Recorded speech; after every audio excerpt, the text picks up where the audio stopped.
Assalamualaikum warahmatullahi wabarakatuh. Innal hamdalillah nahmaduhu wa nasta'inuhu wa nastahdihi wa nastaghfiruh wa na'udzu billahi min shururi anfusina wa min sayyiati a'malina. Man yahdihillahu fala mudilla lahu wa man yudlilhu fala hadiya lahu.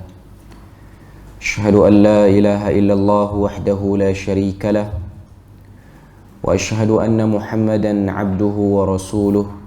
Ya ayyuhalladzina amanu taqullaha wa qulu qawlan sadida yuslih lakum a'malakum wa yaghfir lakum dhunubakum wa man yuti'illaha wa rasulahu faqad faza fawzan 'azima. Alhamdulillahilladzi bi ni'matihi tatimmu as-salihat. Rabbana atina min ladunka rahmatan wa hayyi' lana min amrina rashada. Allahumma ati nafsi taqwaha wa zakkiha wa anta khairu man zakkaha anta waliyuha wa maulaha. Alhamdulillah, syukur pada Allah Azza wa Jalla kerana dengan rahmat dan juga limpah kurnia Allah Subhanahu wa taala berikan kepada kita kesempatan dan juga ruang waktu sehingga kita dapat sama-sama menyambung lagi kelas kita, iaitu Sirah Nabawiyah, menggunakan risalah Sirah Nabawiyah Durusun wa Ibar karangan Dr. Mustafa As-Sibai rahimahullahu taala, yang mana hari ini insya-Allah kita akan sambung pada Al-Faslu Tsani. Al-Faslu Tsani, muka surat yang ke-43. Al-Faslu Tsani ini menceritakan tentang bahagian yang kedua, iaitu permulaan wahyu turun kepada Nabi sehinggalah hijrah Nabi dan para sahabat ke bumi Habsyah. Hijrah para sahabat sebenarnya. Okay.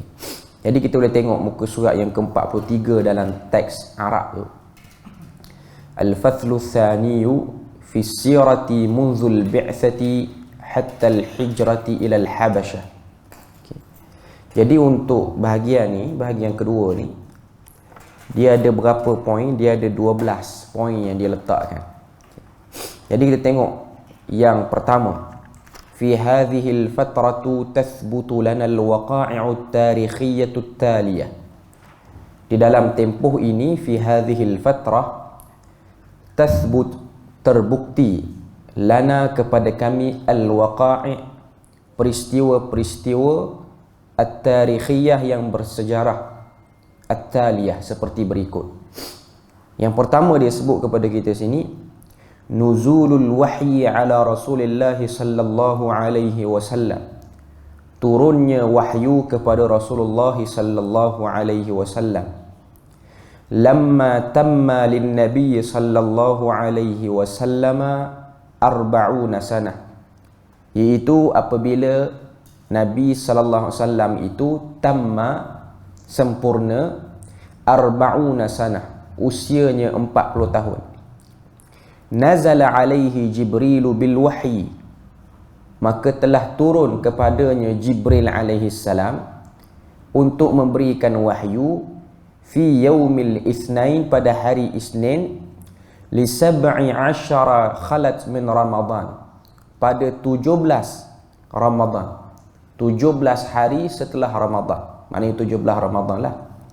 Wa yuhaddithuna al-Imam al-Bukhari radhiyallahu anhu, dan telah mengkhabarkan kepada kita al-Imam al-Bukhari, semoga Allah Ta'ala meredainya, fi sahihihi, dalam kitabnya, iaitu kitab Sahih al-Bukhari, bisanadil muttasil, dengan sanad yang bersambung, ila Aisyati ummul mu'minin radhiyallahu anha, kepada Aisyah ummul mu'minin radhiyallahu anha, an kayfiyati nuzulil wahyi alaih, tentang cara turunnya ataupun bagaimana turunnya wahyu kepada diri Nabi sallallahu alaihi wasallam. Fataqul, maka dia kata, okay.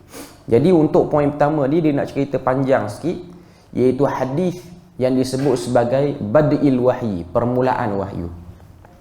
Kalau kita buka kitab Sahih Bukhari pun, ini antara hadis yang awal lah. Dia bukanlah hadis nombor 1. Cuma hadis-hadis yang 10 terawal yang ada dalam kitab Sahih Al-Bukhari. Kita tengok apa yang disebut situ.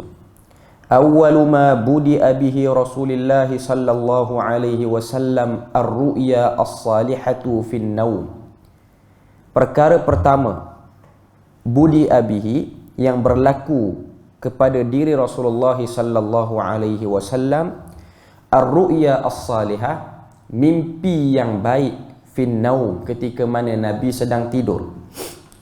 Fakana la yara ru'ya illa ja'at mislu falaqis subhi, dan sesungguhnya tidaklah dilihat dalam mimpi Nabi ru'ya, satu mimpi, illa ja'at, kecuali mimpi itu telah datang dalam mimpi itu, ja'at mislu falaqis subhi, iaitu seperti cahaya yang keluar pada waktu subuh. Al-falaq maksudnya waktu subuh. Sebab tu kalau kita baca Al-Mu'awwidhatain, Qul a'udzu birabbil falaq, aku berlindung dengan Tuhanku dengan kejahatan yang berlaku pada waktu falak, iaitu waktu subuh, waktu nak pergi ke siang, dan waktu akhir malam. Waktu ni dikatakan sebahagian tafsir dia sebut. Sebab apa sebut waktu falak ni?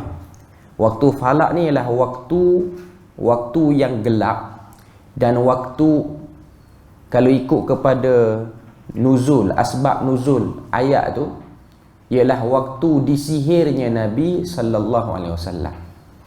Waktu gelap ni waktu yang mudahlah nak berlaku benda-benda jahat sebab orang tak nampak. Okey. Nanti sebahagian para ulama kata waktu itulah waktu yang paling kuat pengaruh sihir, boleh menjahanamkan orang. Okey, maknanya boleh memburukkan orang. Okey. Tapi Nabi duk tengok waktu dalam tidur Nabi ni, Nabi tengok falaqis subhi, iaitu waktu seperti cahaya subuh. Okay. Thumma hubbiba ilaihi al-khala. Kemudian datanglah dalam hati Nabi ni rasa suka. Hubbiba ni rasa cinta. Ilaihi, kepadanya, al-khala, maksudnya bersendirian. Al-khala maksudnya bersendirian. Nabi suka duduk seorang diri. Okay. Al-khala ni maksudnya kita tak bercampur dengan orang. Okay. Dalam bahasa Arab, perkataan al-khala ni selain daripada maksudnya bersendiri, maksud dia ialah tandas. Sebab tandas ni memang kita duduk seorang pun, kita tak duduk ramai-ramai. Okay. Al-khala. Okay. Jadi wa kana yakhlu bi ghari Hira yatahannathu bihi, maka Nabi pun yakhlu, menyendirikan dirinya, bi gharin Hira, di gua yang bernama gua Hira, yatahannathu bihi, dalam keadaan Nabi itu bertahannuth. Bertahannuth ni maksudnya beribadah dengan cara yang dilakukan oleh ajaran Nabi Ibrahim yang dulu. Tahannus ni duduk tak buat apa-apa pun, duduk macam tafakkur gitulah, lebih kurang bertafakkur. Wa huwa ta'abbud, iaitu mengabdikan diri.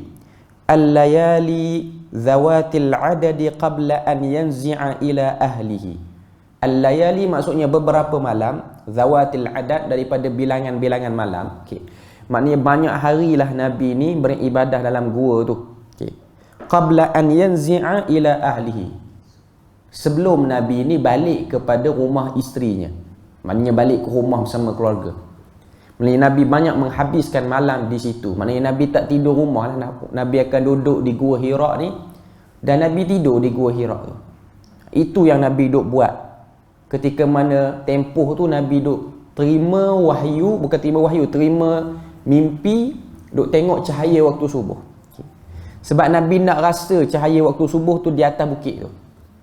Sebab tu Nabi tidur situ. Sebab Nabi nampak ketenangan pada cahaya itu, pada waktu tu. Okay. Wa yatazawwadu lidzalik. Yatazawwad maksudnya dan diberi bekal kepada Nabi oleh isterinya bila mana Nabi nak buat benda tu, iaitu Nabi nak pergi ke gua Hira bertahannuth ni ataupun berta'abbud ni. Thumma yarji'u ila Khadijah. Kemudian Nabi akan pulang bertemu dengan Khadijah. fayatazawwadu limithliha, dan dia pun akan memberi bekal ataupun buat bekal seperti mana kebiasaannya. Maknanya akan sentiasa bekal, bagi bekal pada Nabi. 5-6 hari Nabi naik ke Gua Hira, lepas tu dia akan beri bekal pada Nabi. Maknanya siang tu Nabi berada di rumah lah, cuma malam tu Nabi akan berada di Gua Hira. Hatta ja'ahul haqqu wa huwa fi ghari Hira, sehinggalah datang kepada Nabi ni kebenaran, dan pada waktu itu ia berada di Gua Hira. Faja'ahul malaku faqala lahu iqra, maka datanglah seorang malaikat dan berkata kepada Nabi, iqra. Jibril. Al-malak situ maksud dia malaikat. Kalau kita sebut al-malik maksud dia raja situ. Okay. Al-malak maksud dia malaikat. Satu orang malaikat Arab akan panggil malak. Banyak malaikat, malaikah. Cuma Melayu seorang pun malaikat, ramai pun malaikat. Alhamdulillah. Orang Melayu dia sama je. Satu orang pun malaikat, ramai-ramai pun malaikat. Arab satu malak, ramai-ramai malaikat. Okay. Apa malaikat tu kata pada Nabi? Iqra. Bacalah. Yang ni baca sesuatu. Faqala ma ana biqari'in. Maka berkata Nabi SAW, ma ana biqari', aku ni tak boleh baca, tak pandai baca. Faqala fa akhadhani faghattani hatta balagha minnil jahdu. Surah 44. Maka malaikat itu pun telah mengambil aku, maknanya dia tarik aku. Faghattani, kemudian dia memeluk aku, dan dia menutup aku sehingga aku rasa kepenatan. Peluk aku tu sehingga aku rasa lemah dan lemas. Al-jahdu tu maksudnya lemah dan juga lemas. Rasa. Maknanya dia peluk Nabi tu, Nabi rasa pelukan tu sehingga Nabi rasa lemah dada Nabi, sesak dada Nabi. Thumma arsalani, kemudian dia lepaskan aku. Bila mana dia lepaskan aku, faqala iqra. Dia lepaskan aku, maka kata malaikat tu kali kedua, iqra. Kita tengok muka surat 44 ni, iqra. Dia kata. Sebab apa para ulama sebut malaikat Jibril ni dia peluk Nabi? Okay. Pertama, dia datang dalam bentuk rupa dia menyerupai manusia. Okay. Kalau dia datang dengan bentuk asal, payah dia nak peluk Nabi tu. Okay. Sebab dia tu besar dan Nabi tu saiz manusia biasa. Okay. Bila mana dia peluk Nabi, kata sebahagian para ulama, yang pertama hikmah dia nak suruh ataupun nak bagi tahu dekat Nabi, kamu tidak bermimpi sekarang ni, kamu berada di alam realiti. Macam kita nak pastikan, kita dengar satu benda yang kita rasa macam terkejut, kita nak pasti kita ni mimpi ke tak, tanpa muka. Okay. Rasa sakit, tak mimpi. Okay. Mana Nabi tak mimpi? Itu yang pertama. Yang kedua, kata para ulama, itu nak menunjukkan isyarat beratnya Quran yang akan diterima kepada Nabi ni, yang akan Nabi dapat. Sebab Quran tu dia akan ada fasa-fasa kita rasa lemah, sesak nak amalkan isi Quran tu. Itu yang disebutkan oleh sebahagian para ulama. Faqultu ma ana biqari'in. Nabi jawab ni, ma ana biqari'in, aku tak pandai, tak boleh baca. Fa akhadhani faghattani ats-thaniyatu hatta balagha minnil jahd. Lalu dia pun tarik aku, faghattani, dia litupi aku. Ghattani ni maksudnya peluk lah sebenarnya. Ats-tsaniyah, kali yang kedua, hatta balagha minnil jahd, sehingga kali ni pun aku datang rasa sesak ataupun rasa lemah. Thumma arsalani, kemudian dia lepaskan aku. Thumma arsalani, kemudian dia lepaskan aku. Faqala iqra, maka kata Jibril, bacalah. Faqultu ma ana biqari'in, maka aku pun jawab, aku tak pandai baca. Fa akhadhani faghattani ats-tsalitsah, lalu dia tarik aku dan peluk aku untuk kali yang ketiga. Thumma arsalani, kemudian dia lepaskan aku. Faqala, lalu kali yang ni kali yang ketiga ni kira kali yang keempat ni, dah 3 kali dah kena peluk sampai penat Nabi ni. Maka kata Jibril, iqra bismi rabbikal ladzi khalaq, bacalah dengan nama Tuhanmu yang telah mencipta. Khalaqal insanu min 'alaq, yang telah mencipta manusia itu daripada alaq. Alaq ni setitik ke segumpal. Dia perkataan alaq ni, dia maksud dia tergantung, sesuatu yang tergantung. Manusia fasa dia duduk dalam rahim perempuan ni, dia nak jadi baby tu, nak jadi budak tu dalam perut tempoh 9 bulan 10 hari tu. Dia daripada nutfah, thumma khalaqana nutfata 'alaqatan fa khalaqana al-'alaqata mudghatan. Ada dalam surah Al-Mu'minun, Allah Taala sebut detail penciptaan manusia. Thumma khalaqana nutfah, kemudian kami jadikan benih, daripada benih tu mudghah, daripada mudghah tu 'alaqah. Mudghah tu segumpal daging, 'alaqah tu embrio kalau saya tak silap. Dia satu benda yang tergantung dalam rahim. Sebab bentuk embrio tu pun dia tergantung. Dia macam ada satu tali penghubung, dia akan ambil zat daripada ibunya. Itu yang akan jadi tali pusat tu, alaq. Something yang tergantung. Tapi bahasa Melayu lama dia akan terjemah setitik darah ke apa, saya tak pasti. Segumpal daging ke, macam itulah. Okay. Terjemahan tu dia untuk zaman lama tu mungkin sampailah maksud. Untuk zaman kita ni lagi sampai maksud, sebab orang dah buat kajian, orang dah boleh scan dah dalam perut. Okay. Sebab orang boleh tengok benda tu alaq. Maknanya Quran ni dia telah pilih perkataan yang tepat, iaitu perkataan yang disebut sebagai kena dengan proses kejadian manusia dalam rahim tu. Okay. Allah Ta'ala kata bermula daripada alaq itulah kami jadikan manusia. Alaq ni kalau saya tak silap dia bulan yang ke berapa? Dia bulan yang ke-3 ataupun bulan yang ke-4. Waktu nak ditiupkan roh. Bila mana roh nak masuk tu, maka di situlah penciptaan manusia. Maknanya manusia tu sudah ada degupan jantungnya, sudah ada nalurinya pada waktu tu. Iqra wa rabbukal akram. Bacalah dan Tuhan kamu yang memuliakan ataupun maha mulia. Allazi 'allama bil qalam, yang telah mengajar manusia dengan al-qalam. Okey. 'Allamal insana ma lam ya'lam. Dia ajar pada manusia apa yang tak manusia itu tahu. Okey. Jadi ini ayat 1 sampai ayat 6 yang diturunkan oleh Allah kepada Nabi melalui Jibril alaihi salam. Okay. Ayat-ayat ni merupakan jawapan-jawapan awal, petunjuk tentang rububiyyatillahi tabaraka wa ta'ala. Rububiyahnya Allah Azza wa Jalla, iaitu Allah Ta'ala nak cerita pada 5 ayat ni, Allah Ta'ala lah yang mencipta dan mentadbir dan yang mengatur semua sekali. Dia menjawab satu soalan dalam kepala Nabi. Tuhan-Tuhan yang disembah oleh sekalian musyrikin Quraisy pada waktu tu ialah Tuhan-Tuhan yang palsu ataupun batil. Kalau dia tak kata Tuhan pun, dia akan kata itu ialah pembantu wakil naib kepada Tuhan. Itu pun batil. Jadi dia dah ada satu gambaran awal. Okay. Cuma dengan sebab Nabi tak pernah rasai perasaan keadaan seperti ini. Okay. Kita tengok apa yang disebut situ. Faraja'a biha Rasulullah sallallahu alaihi wasallam.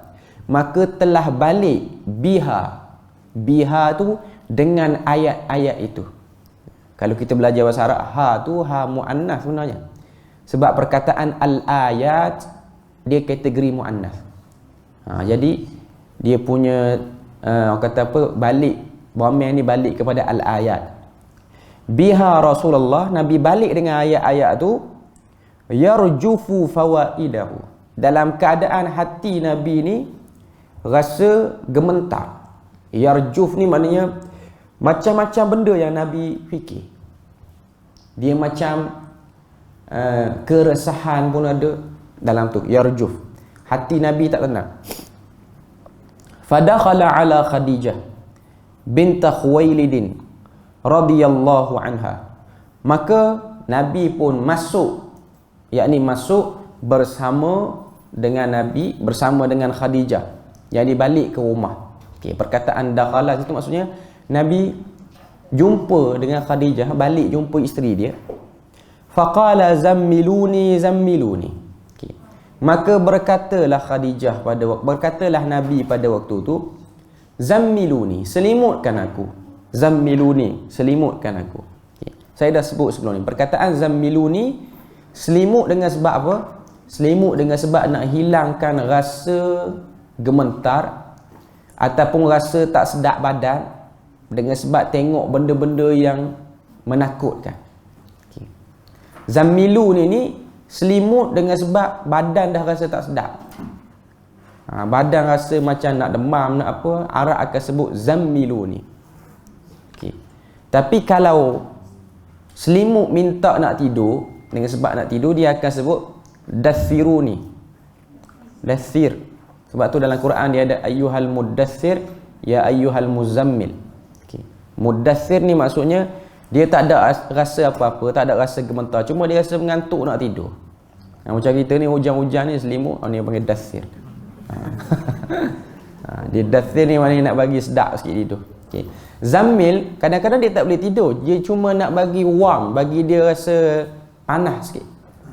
Sebab Nabi pada waktu tu yarjuf, Nabi turun daripada gua Hira tu, turun dengan bukit, daripada bukit Jabal Nur tu, Nabi ni berpeluh. Al-jahdu ni maksudnya Nabi berpeluh penat. Tapi Nabi bukan berpeluh dengan sebab peluh panas matahari, bukan panas. Peluh Nabi tu ya peluh, dia rasa peluh yang dingin. Kan macam kita tak makan pagi ke apa semua.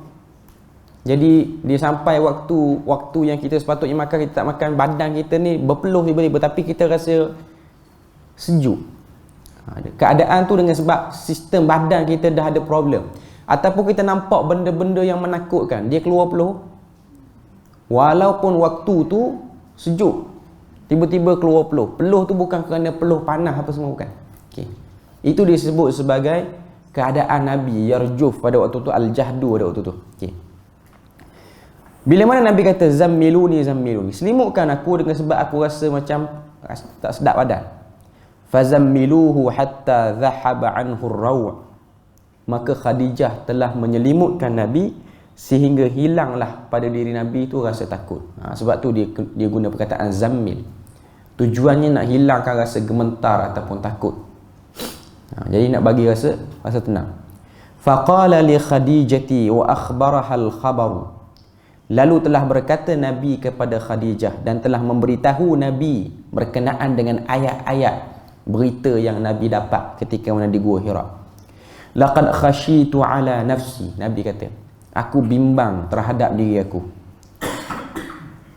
Faqala Khadijah, maka berkata Khadijah, kalla wallahi la yukhzika Allahu abada. Kata Khadijah pada waktu tu, tidak mungkin, demi Allah, Allah tidak sekali-kali akan menghinakan kamu. La yukhzika, tidak menghinakan kamu. Innaka la tasilur rahim. Sesungguhnya kamu ini orang yang menyambung silaturrahim. Wa tahmilul kal. Wa tahmilul kal maksudnya menanggung, menolong golongan-golongan yang lemah. Wa taksibul ma'dum. Dan Nabi ini memberikan harta dia kepada orang yang tidak ada apa-apa, yakni bersedekah, tolong orang. Taksib ni maksudnya Nabi tu kerja dapat upah bagi pada orang yang ma'dum, tak ada apa-apa. Bukan sebab Nabi tu lebih dah duit baru Nabi bagi. Okay. Nabi tak ada duit, ada orang mengadu dia tak ada duit apa-apa, Nabi sanggup kerja untuk bagi korang tu. Dia beza dengan orang yang dah ada duit, dia pun bagi, dia tak kerja pun, benda yang dah lebih pada dia. Jadi Nabi dalam keadaan dia tak cukup, dia sanggup kerja, dia bagi dua. Dia ambil sikit, lepas tu dia bagi kepada al-ma'dum. Wa tuqri'u ad-daif. Dan Nabi ini orang yang memuliakan tetamu. Wa tu'inu ala nawaibil haq. Dan Nabi ini pula orang yang suka menolong mereka-mereka yang berada di atas kebenaran. Maknanya Nabi akan mengangkat kezaliman kepada orang yang dizalimi. Itu maksud dia. Jadi bila mana Khadijah ni sebut lagu ni, tujuan dia pun untuk tenangkan Nabi. Nabi pada waktu tu, kalau kita guna istilah hari ni, dia datang pada Nabi ni al-humum, keresahan. Humum ni maksudnya keresahan. Nabi duk rasa macam something pada diri dia. Tiba-tiba jumpa satu jelmaan malaikat ni atas Gua Hira. Sebelum ni dah lama dah pergi ke Gua Hira ni.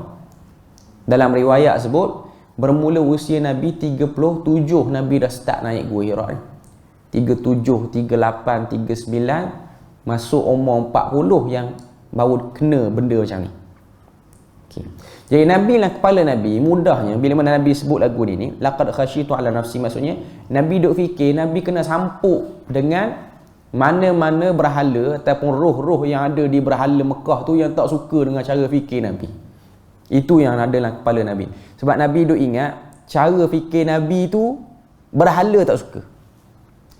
Roh-roh semangat yang orang-orang Mekah duk sembah ni, duk seru ni, marah dengan cara fikir Nabi tu dan ignoranya Nabi terhadap berhala tu. Nabi tak peduli. Jadi Nabi duk fikir ni, kena sampuk dah aku. Maknanya hantu-hantu ni tak suka aku tu main kacau tu. Itu yang Nabi duk nampak lagu tu. Sebab tu Nabi jadi peluh tu. Lagu tu. Dalam kepala Nabi duk ingat Nabi hampir kena sampuk. Okay. Lalu Khadijah pun tenang kan Nabi. Khadijah kata, tak, kamu bukan orang yang masalah, kamu bukan orang yang jahat. Sebab tu Khadijah dia sebut benda-benda lagu ni. Okay. Dan Khadijah pada waktu tu dia ada kesamaan perasaan dengan Nabi. Khadijah kalau kita tengok, walaupun tidak adalah riwayat yang sebut dia ni zaman dia belum kahwin dengan Nabi dia sembah berhala ataupun tidak. Okay. Cuma waktu 3 tahun sebelum Nabi tu naik, Nabi tu terima wahyu 37, 38, 39. Dia tak marah Nabi buat benda tu. Dia tak ada komplain tu. Okay. Dia biarkan Nabi naik ke Gua Hira pada tiap-tiap tahun, khususnya pada bulan Ramadan. Nabi naik. Sehinggalah usia Nabi 40 ni, masuk tahun yang keempat ataupun tahun yang ketiga, keempat ni, Nabi duk buat benda ni, baru Nabi kena lagu ni. Okay. Sepanjang pemerhatian Khadijah, Khadijah tengok Nabi okey. Cuma Nabi ni dia tak pergi waktu orang sembah berhala, dia tak pergi. Waktu orang buat pesta, makan-makan, minum arak pun Nabi tak pergi. Banyak riwayat sebut Nabi digagalkan untuk pergi ke situ. Nabi tertidur sampai siang hari. Nabi nak pergi tapi Nabi tertidur di satu lorong mana sampai siang. Orang kejut Nabi siang dah, cerah tanah dah. Okay. Jadi itu yang ada pada perbuatan Nabi. Dan Khadijah pun dia tak ada lah dia kata pada Nabi sebelum Nabi ni naik jadi Nabi, dia kata pergilah sekali-sekala kat berhala tu, tunjuk ke orang kita ni sembah sikit-sikit pun jadilah. Tak ada. Dia tak sebut sebab dia pun ada rasa something tak betul juga berhala. Cuma dia malas nak cakap banyak. Okay. Kalau dia tu penyembah berhala, dia akan kata pada Nabi, pergilah seminggu sekali pun okey. Dia tak kata apa-apa. Dia diam je. Okay.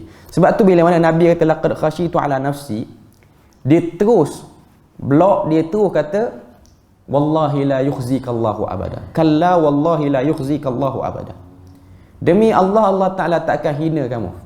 Dia tak kata itulah orang lain dah pergi sembah berhala, kita tak pergi. Tu yang kena sampuk. Rajin sangat naik atas bukit. Dia tak kata orang lain pergi masjid sembah berhala, kita pergi naik atas bukit.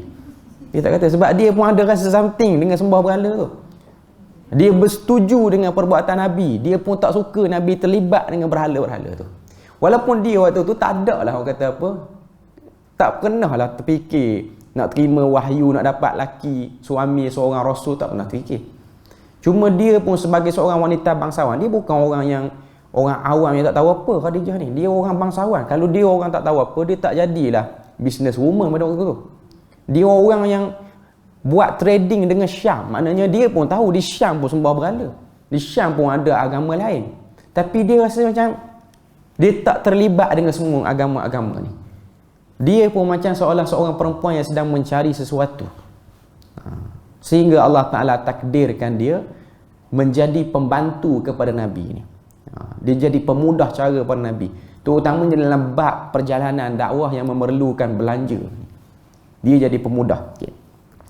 Kalau keadaan pada masa tu, maknanya masa Nabi dapat wahyu tu, ada Jibril datang ke Nabi tu, Nabi pun tak tahu siapa kan Jibril tu dan apa yang dia bagi tu. Macam mana bila Nabi balik pula, dia pula dia kata benda ni daripada Allah dan ayat ni.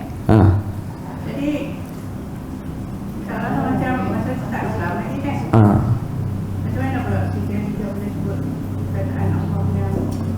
Okey. Dia macam ni. Dia kalimah Allah pada waktu tu dia kalimah yang masyhur dah. Okey. Dia bukan kalimah yang pelik bagi orang Arab pada waktu tu. Sebab tu kau tengok ayah Nabi dia nama Abdullah. Waktu tu Islam pun tak ada. Okey. Cuma yang jadi problem, ajaran Nabi Ibrahim tu dicampur aduk dengan penyembahan berhala ni. Okey. Kalimah Allah apa-apa semua ni peninggalan ajaran Nabi Ibrahim ni duk ada. Sebab tu kita akan tengok solat dia orang ada, cuma dia orang tak buat sangat. Okay. Dia orang ada haji dan umrah tapi dia orang modify haji umrah Ibrahim tu ikut yang dia orang nak. Okay. Jadi kalimah-kalimah yang bersifat kalimah agama ni, kalimah tu masyhur di kalangan masyarakat Arab. Okay. Sebab tu nama-nama Nabi terdahulu dia orang pun tahu.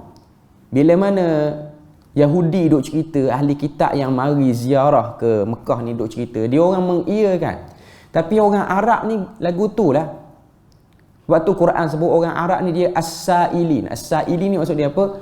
Orang yang jumpa orang dia tanya tapi dia tidak ada rasa nak kaji sangat. Quran pun sebut huwallazi ba'atsa fil ummiyin. Dialah Tuhan yang telah mengutuskan kamu kepada satu kumpulan yang disebut sebagai ummi. Ummi ni maksud dia apa? Dia duduk situ ya. Dia rasa macam tak apalah, tak payah duk fikir sangat hal agama ni, yang penting kita banyak duit, kita ada kuasa, okey. Okey. Orang dah sebut nama Allah, sebutlah Allah. Okey. Sebab kau tengok sumpah-sumpah sebelum tu memang demi Allah ya. Hatta Abu Lahab, Abu Jahal ni sumpah dia orang wallahi demi Allah. Okey. Cuma bila mana dia orang sumpah, dia orang akan tambah sikit. Demi Allah, demi Hubal, demi Al-Lata, demi Al-Uzza ditambah.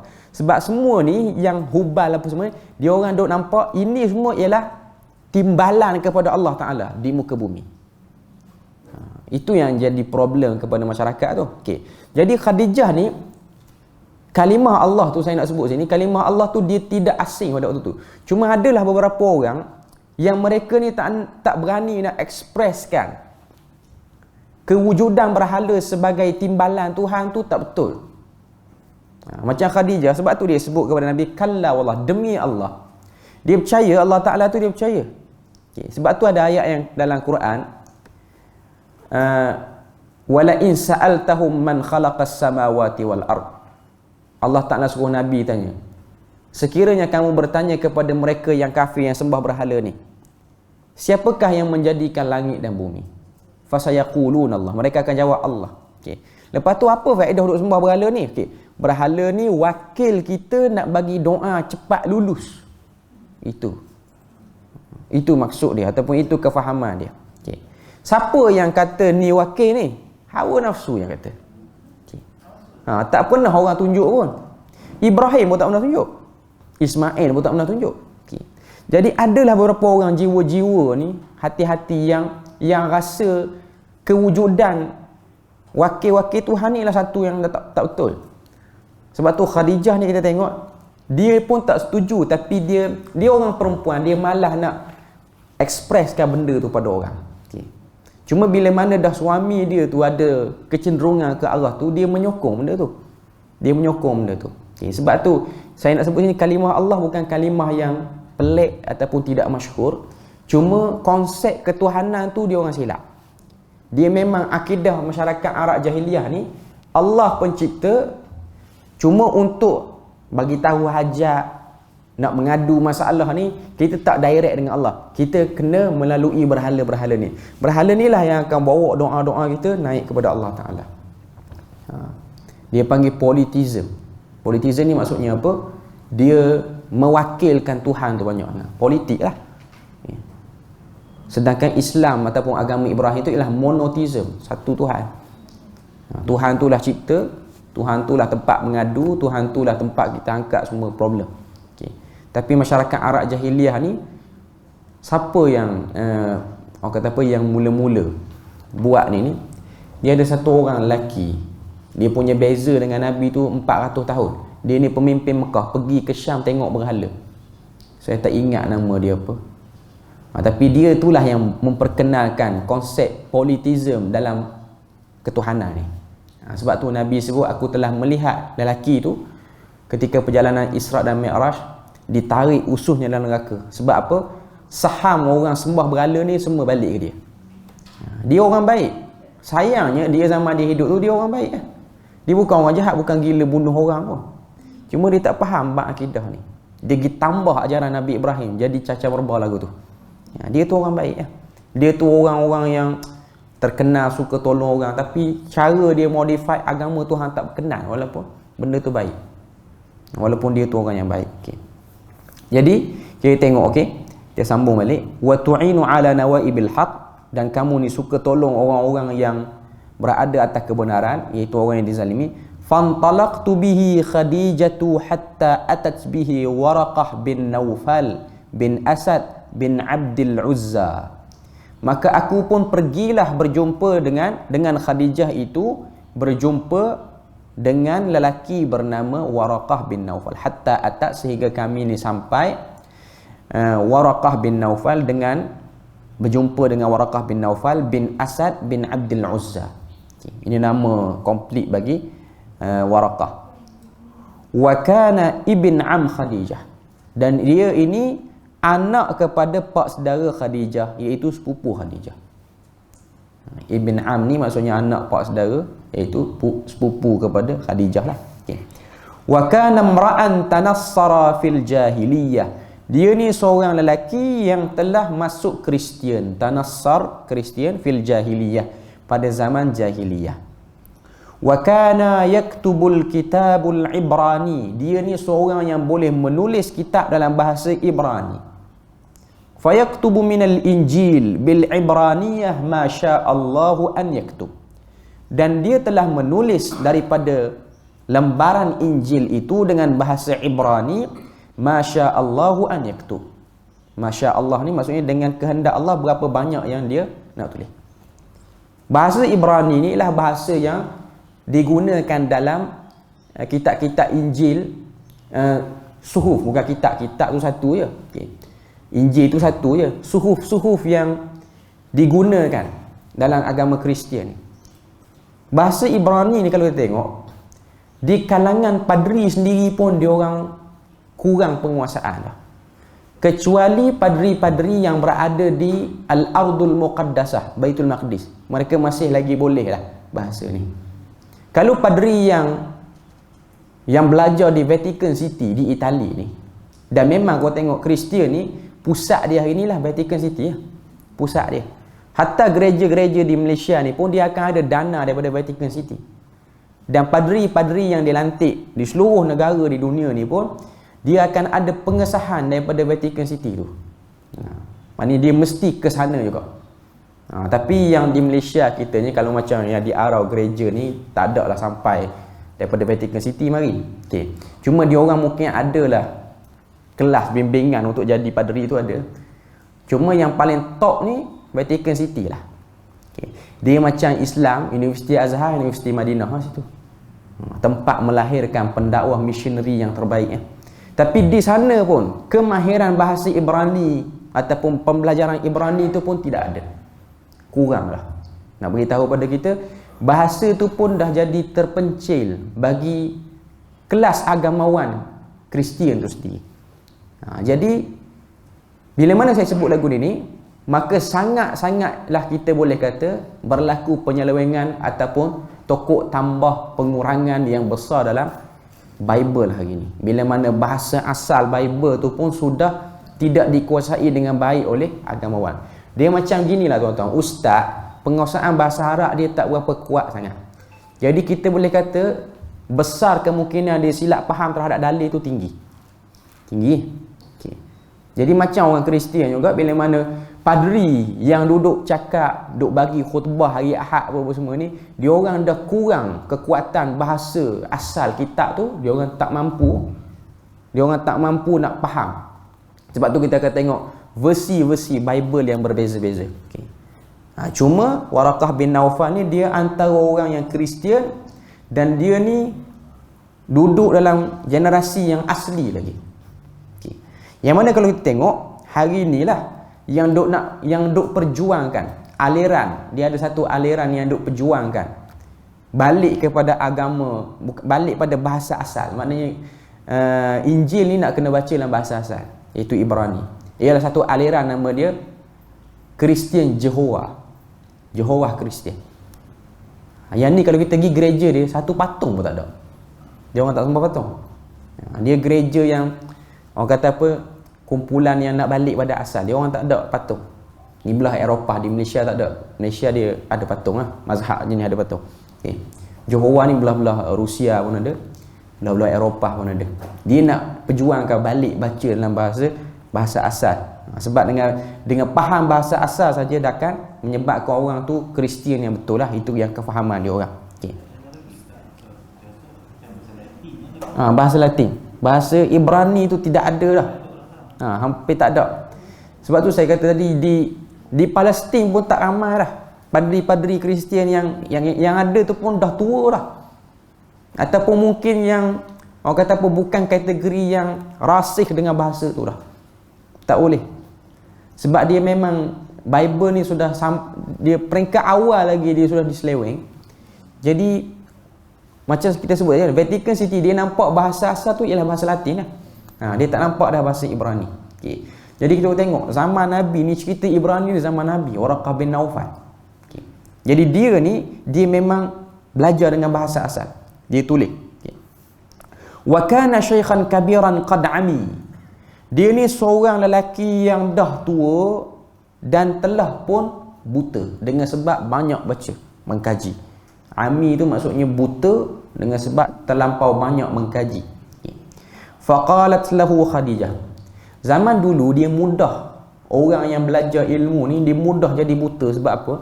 Saya punya pandangan lah, pencahayaan yang kurang menyebabkan mata dia orang tu mudah mengalami kerosakan.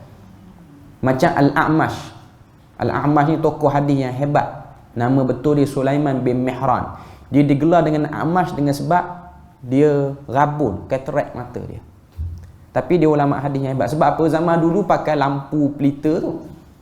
Pencahayaan yang sangat-sangat minima tu, dia akan beri problem pada mata. Macam zaman kita orang dah ada cermin mata, orang dah ada lampu terang lagu ni. Maka orang kata apa, dia punya peratus nak pergi tu payah lah. Melainkan jadi rabun sebab banyak tengok telefon, main game. Tak payah nak khayal baca kitab banyak kan. Okay. Cuma nak beritahu pada kita, zaman dulu lagu tu lah. Hatta tok-tok guru pondok pun yang setengah-setengahnya yang pakai sistem lama ni, lama-lama dia orang akan rabun. Dia orang akan rabun yang teruk. Dengan sebab mereka guna kaedah tu. Sebab lampu cahaya api ni dia tak terang sangat apa. Kita terpaksa press kita punya kornea mata tu nak bagi faham. Jadi kita dah guna kekuatan banyak untuk cerak perkataan tu. Jadi sebab itulah Waraqah bin Naufal ni dia tua dia jadi lagu tu. Hatta sahabat Nabi, kalau saya tak silap, Ibnu Abbas ataupun Ibnu Umar, antara dua orang tu, dia pun rabun di akhir hayatnya. Sebab duk baca hadis-hadis Nabi dalam suhuf ni banyak. Rasanya Abdullah bin Abbas kalau tak silap. Okay. Faqalat lahu Khadijah. Maka telah berkata kepadanya Khadijah, ya ibna ammi, wahai sepupuku, isma' min ibni akhi, dengarlah daripada anak saudara lelakimu. Nak sebut pada kita, cara Khadijah sebut ni nak beritahu Nabi dengan Waraqah ni ada pertalian jauh dari segi kekeluargaan. Dengar daripada anak saudara lelakimu. Faqala lahu Waraqah, berkatalah kepadanya Waraqah, ya ibna akhi, wahai anak saudaraku, madza tara. Anak saudara sini bukan anak menakan maksud dia. Anak saudara sebangsa dengan aku. Itu style orang Arab. Cuma orang kita dia terjemah. Rupanya dia ni anak saudara Nabi. Tak. Rupanya Nabi tu anak saudara dia, anak menakan ni. Bukan. Cara sebut. Cara panggilan. Okay. Madza tara? Apa yang kamu lihat? Fa akhbarahu Rasulullah sallallahu alaihi wasallam khabara ma ra'a. Lalu dia beritahu kepada Waraqah bin Naufal, Rasulullah beritahu apa yang dia tengok. Faqala lahu Waraqah, maka berkata kepadanya Waraqah, hadzan namus sahibil wahyi wa huwa Jibril. Inilah namus. Namus ini adalah bahasa Ibrani. Ini bukan bahasa Arab. Okay. Sahibil wahyi, pemilik wahyu, wa huwa Jibril, iaitu yang bawa wahyu. Okay. Alladhi nazala ala Musa, yang dulu pernah turun kepada Musa. Ya laitani fiha jaz'a. Ya laitani fiha jaz'a. Alangkah baiknya kalau aku ni masih lagi muda. Jaz'a ni maksudnya muda dan bertenaga. Okay. Syaban qawiyan, iaitu maksudnya ialah pemuda yang kuat. Laitani akuna hayyan. Alangkah aku ni boleh hidup lama lagi. Idh yukhrijaka qaumak, ketika mana kamu dihalau keluar oleh kaummu.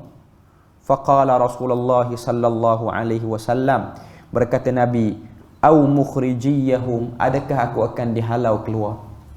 Bila mana Nabi cerita kepada Waraqah, aku tengok sekian-sekian ketika mana aku berada di Gua Hira ni. Bila mana aku berada di Gua Hira, aku tengok sekian dan dia tu beri pada aku beberapa ayat. Waraqah pun kata, hadzan namus, inilah Jibril yang pernah turun pada Musa. Terus dia bersumpah, ya laitani fiha jaz'a, alangkah kalau aku ni orang muda. Laitani akuna hayyan, aku ni hidup lama, kuat lagi tenaga aku. Iz yukhrija qaumak, ketika mana kamu dihalau keluar oleh kaummu, aku akan duduk di belakang kamu, aku akan bersama dengan kamu. Nabi pun pelik hairan. Nabi kata, takkan aku terima benda-benda lagu ni pun orang akan halau aku keluar. Sebab tu Nabi persoal dengan tu, au mukhrijiyahum, adakah aku akan dikeluarkan kerana aku dapat 2-3 kalimah ni? Okay. Jawab Waraqah apa? Naam, ya. Lam ya'ti rajulun qat, tidak pernah mana-mana orang lelaki, bimithli ma ji'ta bihi illa udiya, tidak pernah mana-mana orang lelaki yang terima sama macam kamu terima, illa udiya, kecuali dia akan dimusuhi. Udiya tu maksudnya dimusuhi. Wa iyudrikani yaumak, kalaulah aku sempat kepada hari kamu dimusuhi itu, ansaraka nasran mu'zara, aku akan tolong kepada kamu dengan pertolongan yang sangat-sangat baik, iaitu pertolongan yang paling terbaik yang aku mampu. Thumma lam yanshibu Waraqah an tuwaffiya wa fatara al-wahyi. Kemudian Waraqah tak lama lepas pada tu dia pun meninggal dunia, dan pada waktu tu wahyu terhenti. Nabi tak terima wahyu. Tak lama, sebahagian riwayat kata tak sampai 10 hari dia jumpa dengan Nabi. Nabi jumpa Waraqah, Waraqah pun meninggal.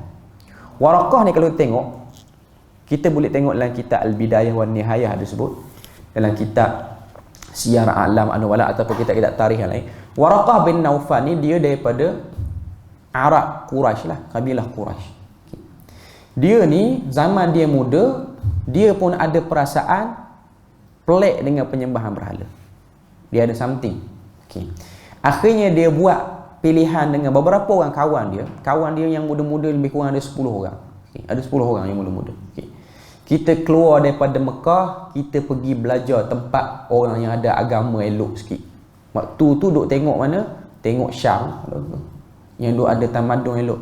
Tengok Parsi macam problem juga, sembah berhala, sembah api, Majusi. Okey. Jadi tengok Syam. Syam ni macam dekat sikit dengan wahyu, ada kitab, ada sistem sikit agama dia. Okey. Jadi dia orang pergi, lebih kurang 10 orang dia orang pergi. Dia orang pergi belajar, jumpa padri yang elok. Waktu tu pun saki-baki ajaran Nabi Isa masih lagi kuat. Maknanya dia masih lagi dekat. Dan waktu tu pun sebahagian mengatakan saki-baki daripada yang sempat tengok apa tu peristiwa Ashabul Ukhdud pun duk hidup lagi. Pengikut Ashabul Ukhdud ni zaman Nabi Isa. Okay. Duk ada lagi. Okay. Jadi dia orang belajar, dia orang dapatlah hidayah melalui agama Kristian yang belum problem pada waktu tu. Kita boleh kata Kristian jugalah sebenarnya. Dia macam ortodok, satu agama yang dibawa oleh Nabi Isa. Kesan Hawariyun Nabi Isa tu duk ada lagi. Waktu tu tidak, penyembahan berhala tidak ada dalam agama Kristian, tak ada lagi. Mereka duk baca Injil apa semua ni. Okay. Jadi Waraqah bin Naufal bila mana dah belajar lama, dia ambil keputusan nak balik kampung dia. Dia pun balik semula ke Mekah.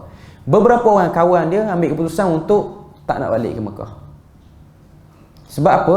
Sebab dia rasa, ya, satu orang bila mana dah kenal kebenaran, nak balik ke tempat yang problem, dia akan rasa macam, banyak tak kena. Aku balik, aku tengok orang sembah berhala, dalam hati panas duk tengok dia orang sembah berhala.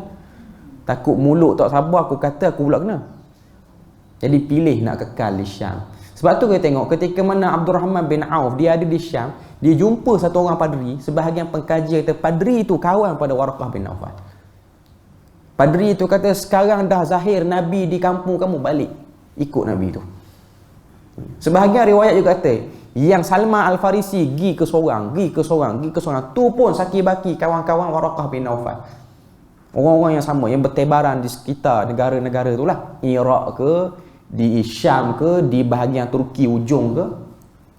Jadi ini orang-orang yang berada di atas kebenaran. Okey. Jadi tak lama lepas tu habislah cerita orang-orang sakit baki. Sebab kalau tengok Salman Al-Farisi itu pun dijumpa yang dah tua-tua semua dah. Bermula daripada dia sampai ke Syam, lepas tu dia pergi ke Amuria, pergi ke banyak tempat lah. Kita boleh tengok hadis riwayat Ahmad tu panjang. Okay.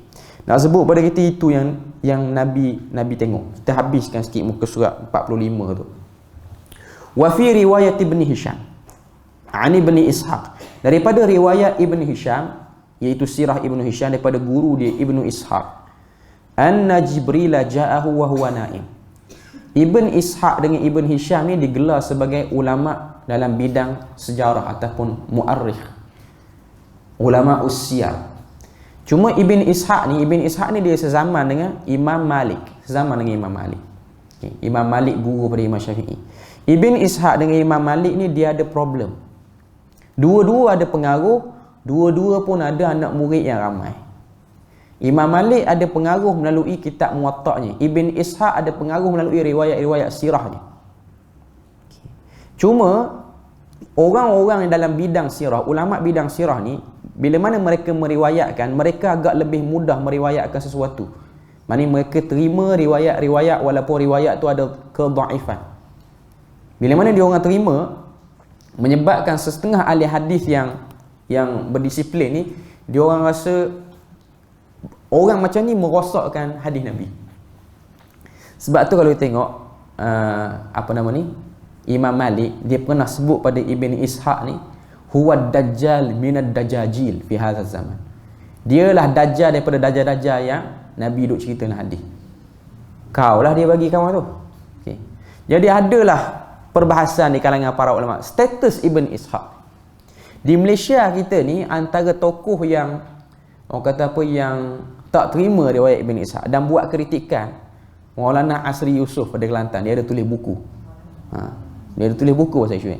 Dia satu-satu orang yang melawan pendapat jumhur lah. Jumhur terima Ibn Ishaq. Jumhur ulama terima. Jumhur ulama kata Imam Malik kata lagu tu problem peribadi, nak marah, emosi perkataan tu.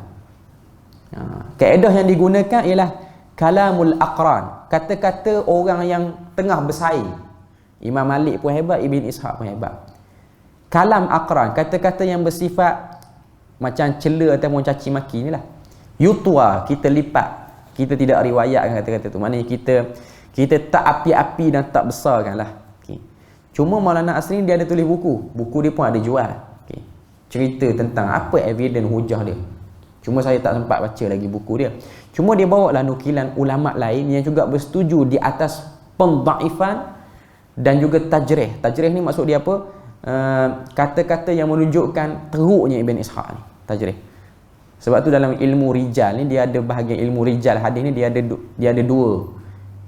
Tajrih ni maksudnya kita hukum dia punya perawi hadis ni, dia problem tajrih. Satu lagi kita panggil ta'dil. Ta'dil ni kita beri nilai, dia ni orang yang boleh terima riwayat dia apa semua. Itu dalam bidang ilmu riwayat lah. Okay. Cuma nak sebut Ibn Ishaq ni, kalau ada orang kata dia problem, kita kena tahulah benda tu memang ada disebut. Okay. Cuma jumhur ulama hadis terima dia, riwayat dia diterima, riwayat sirah dia diterima. Okay. Sebab kalau tengok riwayat-riwayat hadis yang sahih ni, kalau kita kumpulkan dia tak banyak yang betul-betul selamat dia punya perawi ni. Kalau kita pakai yang tu, kita akan nampak dia ada problem nak buat kronologi sejarah tu. Dia macam ada babak yang tertinggal. Macam tiba-tiba keluar kejadian ni. Sebab tu kaedah yang disebutkan ulama sirah ni dia agak mudah lambat ni. Cuma zaman kita ni adalah sebahagian tokoh ulama yang duk berjuang riwayat-riwayat sirah yang sahih ni, antaranya Dr. Akram Diya Al-Umari, dia ada tulis kitab Sahih Sirah Nabawiyah. Dia cuba. Sebab tu kita kalau orang baca buku dia, kita akan tengok riwayat dia banyak. Dia akan jadi babak-babak yang kita selalu dengar daripada kecil, contoh cerita hijrah Nabi, akan banyak pengurangan babak itu. Sayyidina Ali tidur tempat Nabi, tak terima, ulama hadis tak terima tempat ni, ganti Nabi. Riwayat ketika mana Nabi berada di Gua Saur, riwayat yang kata Abu Bakar tutup lubang ular apa semua tu, semua pun ditolak. Labah-labah semua lagilah ditolak, banyaklah ditolak. Okay. Jadi riwayat yang kata Nabi hijrah malam, Nabi tak hijrah siang pun ditolak. Ahli hadis percaya Nabi hijrah siang, tak hijrah malam. Macam-macam lah. Cuma nak beritahu, Ibn Ishaq ni dari segi riwayat dia agak terkenal. Cuma riwayat dia tu adalah pertikaian sikit. Okay. Sini dia sebut wa fi riwayat Ibn Hisham an Ibn Ishaq, daripada riwayat Ibn Hisham daripada Ibn Ishaq, anna Jibril ja'ahu wa huwa naim. Jibril datang kepada Nabi dalam keadaan Nabi sedang tidur. Fi ghari Hira. Okay. Dalam waktu Nabi berada di Gua Hira, binamtin. Okay. Binamtin ni maksud dia apa? Dengan bawa satu bekas. Wi'a tu maksud dia bekas. Namt maksudnya nak beritahu Jibril bawa satu bekas. Apa dalam bekas tu? Bekas tu buat pada apa? Min dibaj, daripada sutera. Bekas tu. Fihi kitab. Dalam bekas tu ada kitab. Faqala iqra, lalu berkata Jibril, iqra, maknanya ambillah kitab yang ada dalam bekas sutera ni, baca. Qala faqara'tuha. Sebahagian riwayat kata, maka telah dibacakan apa yang ada dalam kitab tu.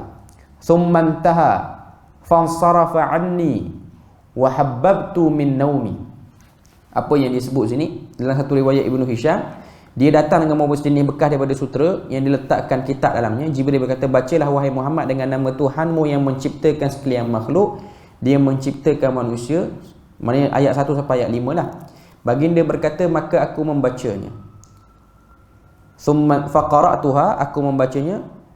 Kemudian setelah selesai dia beredar. Summantaha fansaraf. Selesai aku baca, Jibril pun beredar. Fansarafa anni, beredar daripada aku. Wa habbabtu min naumi, lalu aku pun terjaga daripada tidur. Maknanya Nabi nampak benda tu dalam mimpi. Nabi tak nampak secara realiti. Okay. Faka'annama kutibat fi qalbi kitaban, seolah-olah tertulis dalam hatiku satu tulisan. Nabi cerita, ni riwayat lain. Riwayat yang kita baca itu riwayat lain. Riwayat Jibril by reality datang jumpa Nabi. Ini riwayat Jibril mari dalam mimpi. Nabi bawa bekas, dalam bekas tu daripada sutera tu ada kitab. Dia suruh dekat Nabi, suruh Nabi baca. Bila mana Nabi ambil, Nabi pun baca. Ayat 1 sampai ayat 5. Nabi baca fasih. Riwayat yang lain kata Jibril suruh Nabi baca, Nabi kata ma'an Nabi qari'in, aku tak boleh baca. Riwayat ni macam kita tak pernah dengar sikit lah. Lepas daripada Nabi baca, summantaha, selesai Nabi baca, fansarafa anni, Jibril pun beredar, aku pun terkejut daripada tidur aku, bangkit daripada tidur. Faka'annama katabtu fi qalbi kitaban, dan aku duk rasa macam aku ni telah ditulis di dalam hatiku satu tulisan. Qala fa kharajtu hatta idza kunta fi wasatin minal jabal. Baginda berkata, maka aku keluar daripada gua itu sehingga aku berada di tengah-tengah bukit. Sami'tu sautan minas sama'i yaqul, aku mendengar satu suara daripada langit berkata, ya Muhammad anta Rasulullah, wahai Muhammad, kamu adalah utusan Allah. Wa ana Jibril, dan aku ialah Jibril. Qala, maka kata Nabi, farafa'tu ra'si ila as-sama'i anzur, aku pun dongak kepala aku ke langit dan aku melihat.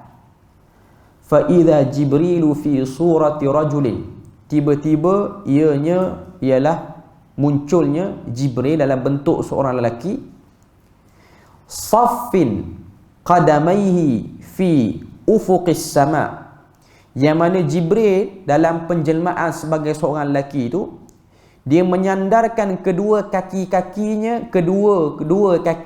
di ufuk langit. Dia menjelma dalam bentuk seorang lelaki. Nabi tengok. Ni riwayat Ibn Hisham. Mula-mula tidur dalam Gua Hira, dalam tidur tu mimpi Jibril bagi satu bekas pada sutera. Bekas tu ada kitab, aku pun baca, Nabi kata. Ayat 1 sampai ayat 6 surah Al-Alaq. Selesai aku baca, baru aku terkejut pada tidur. Aku bangkit pada tidur. Okay. Lepas pada tu aku pun keluar, aku dengar ada satu suara tu kata, ya Muhammad anta Rasulullah, wahai Muhammad engkau Rasulullah.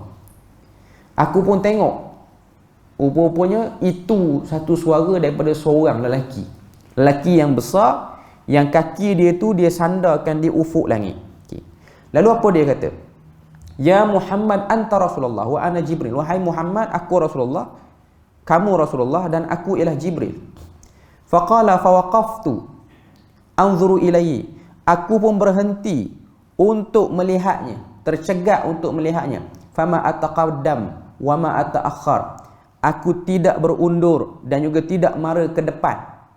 Wa ja'altu asrif wajhi anhu fi afaqis sama. Dan aku telah mengalihkan pandangan aku telah memandang ke arah langit lain. Aku tetap juga melihatnya. Besar Jibril ni, Nabi tengok kat lain pun Jibril, tengok kat lain ni pun Jibril. Okey. Fala anzuru fi nahiyatin minha, aku tidak melihat di mana-mana bahagian pun illa ra'aitahu kadzalik, kecuali aku tengok dia. Fama ziltu waqifan ma ataqaddam amami wa ma arji'u wara'i. Dan aku ni masih lagi berdiri, aku tak mara ke depan, tak berundur ke belakang. Hatta bu'ithat Khadijah ruslaha fi talabi. Sehinggalah Khadijah itu, orang kata apa, mengutuskan utusan-utusan dia untuk cari aku. Ni riwayat ni, muka surat 45 ni cerita pada kita riwayat kedua, cara Nabi tahu Nabi ni diangkat jadi Rasul. Pertama, Nabi dalam mimpi, Nabi nampak Jibril bagi sesuatu. Okay. Lepas tu Nabi pun sedar, bangkit pada mimpi itu, Nabi pun keluar, dengar satu suara, ya Muhammad anta Rasulullah wa ana Jibril. Wahai Muhammad, aku Rasulullah, kamu Rasulullah, dan aku Jibril. Okay. Nabi pun tengok ke langit, satu orang lelaki. Tubuh badan tu manusia, kaki tu bersandar di ufuk langit. Nak bayang lagu mana? Tak boleh nak bayang. Besar, kaki bersandar di ufuk langit, maknanya penuh. Kita orang Melayu tengok hantu raya sama tinggi dengan tiang api pun lain macam. Saya tak tahu cerita tu betul ke tak, tapi saya pernah dengar daripada orang-orang kampung dulu. Dia ada satu orang tu, saya tak tahu dia tipu saya. Okay. Dia cerita satu hari nak pergi solat, dia keluar awal subuh. Dia keluar pada rumah, dia tengok ada satu orang tinggi sama dengan tiang api, dia masuk balik. Dia kata, tapi muka orang cuma bulu banyak. Lepas tu dia kata kat saya, hantu raya kot. Dia cerita lagu tu. Okay. Dia keluar lagi, dia tengok benda tu, pandang dia dan sama tinggi dengan tiang api tu. Dia kata orang, tak mustahil orang sama tinggi lagu tu. Okay. Dia tengok lagu tu, dia tak pergi sembahyang subuh. Dia tengok lagu tu, tak pergi masjid, tak ada pergi masjid lah pagi tu. Okay. Cuma nak beritahu, dia kata dia tengok tu, dia peluh sepacang. Okay. Jadi Nabi tengok satu orang memenuhi permukaan, pandang sini pun kawan tu, pandang sini pun kawan tu. Sebahagian riwayat kata Nabi tercegak, tak bergerak. Sebahagian riwayat kata Nabi terjatuh macam nak pingsan. Nabi sedar lah, Nabi perasan Khadijah hantar orang suruh cari Nabi. Sebab dia take time lama. Maknanya Nabi tu lama, sampai tengah hari dah tak balik rumah ni. Biasa awal pagi balik rumah, ni jumpa Jibril sampai tak sedar nak balik rumah. Okay. Take time yang agak lama, walaupun Nabi rasa sekejap. Jadi nak cerita pada kita, permulaan wahyu Nabi terima ni ialah cara yang mengejutkan Nabi. Nabi rasa berat, Nabi rasa takut. Sebab tu dalam riwayat sebut, daripada rasa takut tu dia berubah kepada rasa rindu. Mula-mula takut terima wahyu takut. Duk fikir aku ni kena sampuk ke apa. Lepas Waraqah bin Naufal bagi tahu dan Nabi ni dah disahkan sebagai seorang Nabi, dia jadi main fikir pula, bila Jibril nak mari jumpa aku? Macam lama sangat tak jumpa. Tapi kalau kita baca nanti untuk poin yang kedua, kita akan tengok Nabi ni jumpa Jibril kali kedua pun jiwa tak bersedia nak tengok Jibril tu, lari lagi ataupun rasa takut lagi. Cuma nak beritahu perubahan rasa takut pergi kepada rasa nak. Itu cara Allah Ta'ala tarik Nabi supaya Nabi ni berminat dengan apa yang Nabi nak kena ambil tanggungjawab ni. supaya Nabi tahu ianya satu benda yang besar. Kalau dia mula-mula Nabi terima wahyu ni, saya punya gambaran lah. Kalau mula-mula Nabi terima wahyu, Allah Ta'ala pergi hantar Jibril. Jibril pun menyerupai orang biasa. Jibril pun pergi kat Nabi, wahai Muhammad, maknanya gerak Nabi dia, bangun. Bangun, jangan tidur lagi. Ni nak beritahu ni, Allah Ta'ala pilih kamu jadi rasul. Lepas pada ni kamu akan dapat rumah syurga gini. Cerita terus, gaji dapat macam mana. Dia macam Nabi jadi macam balik rumah lenggang je apa Khadijah. Tadi ada satu orang bagi tahu dapat syurga. Dia tak rasa macam, dia nampak macam kerja dia tu macam tak berat sangat. Okay. Tapi cara Allah Ta'ala buat pada Nabi ni, dia akan nampak Nabi akan rasa berat. Tapi dalam masa yang sama Nabi rasa suka. Okay. Dia tak nampak macam suka sampai nampak benda tu remeh. Okay. Maknanya dia antara dua perasaan. Perasaan rasa takut dengan benda tu, tapi rasa berbangga dipilih jadi orang tu. Okay. Jadi itu cara Allah Ta'ala nak announce kepada Nabi, kamu ini Rasul. Tapi bukanlah makna dengan pangkat ni kamu boleh bergembira juga. Pangkat ni pun tanggungjawab bagi kamu. Okay. Jadi itu poin pertama yang kita nak sebut pada pagi ni. Agak panjang lah poin ni. Kita berpada situ je lah kot. InsyaAllah kita akan sambung minggu depan tak? Poin yang kedua. Okay. Jadi setakat tu saja. Subhanakallah wa bihamdik. Asyhadu an la ilaha illa anta wa astaghfiruka wa atubu ilaik. Wassalamualaikum warahmatullahi wabarakatuh.